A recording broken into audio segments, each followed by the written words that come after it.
रामधारी सिंह दिनकर रचित रश्मिरथी के इस प्रथम सर्ग में हम देखेंगे कि कैसे कर्ण की प्रतिभा को सम्मान मिलता है। सार्वजनिक सभा में उसे एक योद्धा के रूप में स्वीकार कर लिया जाता है, किंतु माता कुंती की व्यथा छुपाए नहीं छुप पाती है।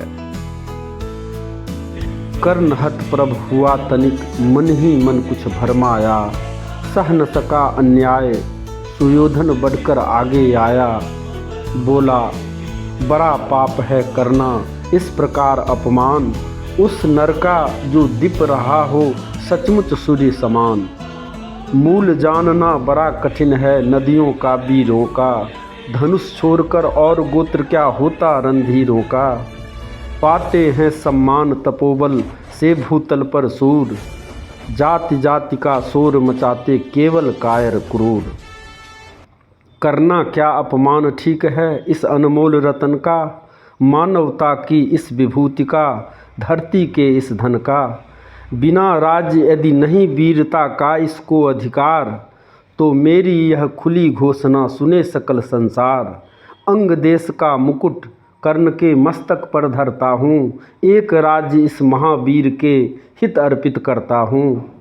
रखा कर्ण के सिर पर उसने अपना मुकुट उतार, गूंजा रंग भूमि में दुर्योधन का जय जयकार।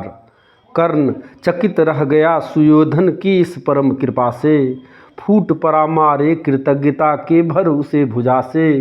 दुर्योधन ने हृदय लगाकर कहा बंधु हो शांत, मेरे इस क्षुद्रोपहार से क्यों होता उद्भ्रांत। किया कौन सा त्याग अनोखा दिया राज यदि तुझको, अरे धन्य हो जाए प्राण तू ग्रहण करे यदि मुझको। कर्ण और गल गया, हाय मुझ पर भी इतना स्नेह, वीर बंधु हम हुए आज से एक प्राण दो देह। भरी सभा के बीच आज तूने जो मान दिया है, पहले पहल मुझे जीवन में जो उत्थान दिया है। उरिन भला होऊंगा उससे चुका कौन सा दाम, कृपा करें दिन मान की आऊँ तेरे कोई काम। रंग भूमि से चले सभी पुरवासी मोद मनाते, कोई कर्ण पार्थ का कोई गुण आपस में गाते।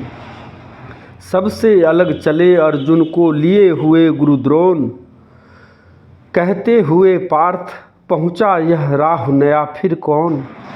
जन्मे नहीं जगत में अर्जुन कोई प्रतिबल तेरा, टंगा रहा है एक इसी पर ध्यान आज तक मेरा। एकलव्य से लिया अंगूठा कढ़ी न मुख से आह, रखा चाहता हूँ निष्कंटक बेटा तेरी राह।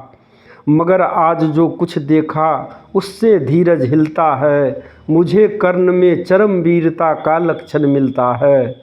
बढ़ता गया अगर निष्कंटक यह उद्भट भटबाल, अर्जुन तेरे लिए कभी यह हो सकता है काल।